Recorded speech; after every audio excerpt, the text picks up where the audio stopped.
la description de l'islamiste modèle représente la vision que tu pourrais avoir d'un islamiste? Non, parce que faut pas confondre musulmans et musulmans extrémistes. Et du coup, je pense que les terroristes qui sont islamistes au nom d'une certaine religion, parce que je pense que c'est pas la religion en soi, parce que dans le Coran, il n'y a jamais marqué qu'il fallait faire la guerre, qu'il fallait tuer des gens, qu'il fallait être terroriste. Donc en fait, on fait un amalgame entre la religion et des revendications politiques, sociales, tout ça. Est-ce que c'est malsain? Bah oui, c'est malsain. C'est pas bien parce qu'après le problème c'est que les musulmans qui sont en France, qui ont rien fait, qui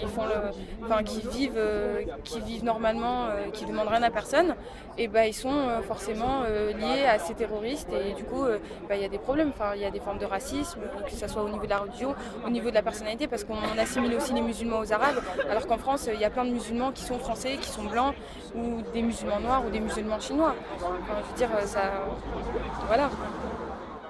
Que pensez-vous du rapport de la préfecture ainsi que du mouvement par rapport à Charlie Hebdo? Moi je pense que ce qui est important de souligner actuellement, c'est qu'on a une montée de l'islamophobie en France comme on n'a jamais vu. Quand on voit qu'on a 50 actes islamophobes qui ont été recensés dans des villes de France et des actes islamophobes, que ce soit des tags ou même à Poitiers, on a eu l'incendie de la mosquée, je trouve que c'est vraiment important qu'aujourd'hui nos institutions démocratiques et laïques fassent quelque chose. Parce que certes, aujourd'hui, il y a eu des mesures de sécurité qui ont été prises dans les lieux de culte de la religion juive, mais il faut aussi qu'il y ait plus de sécurité vis-à-vis des mosquées et il faut vraiment qu'aujourd'hui on fasse passer un message d'unité en France et qu'on soit l'avant-garde de nos principes français qui sont la liberté, l'égalité, la fraternité et surtout au niveau de la laïcité, qu'on ait un discours clair, fort et uni. Et justement, il ne faut pas créer des amalgames. Le rapport de la préfecture crée des amalgames. C'est scandaleux, c'est stigmatisant et c'est vraiment grave qu'aujourd'hui nos institutions puissent publier des choses pareilles.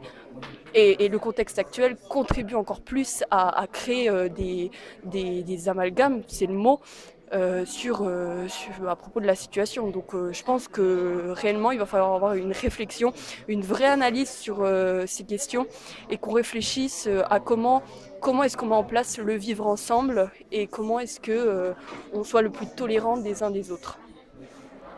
Alors, je pense que ce qui a été décidé par rapport à tout ce qui est islamophobie, etc., ça ne va ne faire qu'engendrer la haine vis-à-vis de tout ça.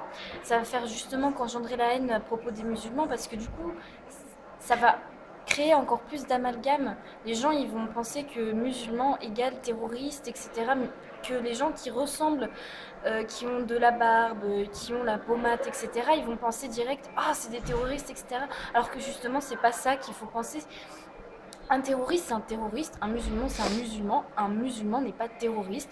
Justement, le terrorisme, ce qu'il fait, il fait exactement le contraire de sa religion. Une religion qui est pour la paix et l'amour. Oui, Deux, trois mots. de toute façon, ils ont pas listé quoi. Enfin, c'est racisme entre guillemets quoi, parce que faut à la gueule. Puis ils ont. Ah, c'est que oui, ils font à la gueule et puis c'est pas normal qu'il y ait des gens qui soient fichés en fonction de leurs origines. Chacun a le droit, c'est pas parce que t'es métisse que t'es forcément arabe et que t'es forcément un islamiste quoi. Enfin, il y a un moment où il faut arrêter les conneries quoi. Voilà.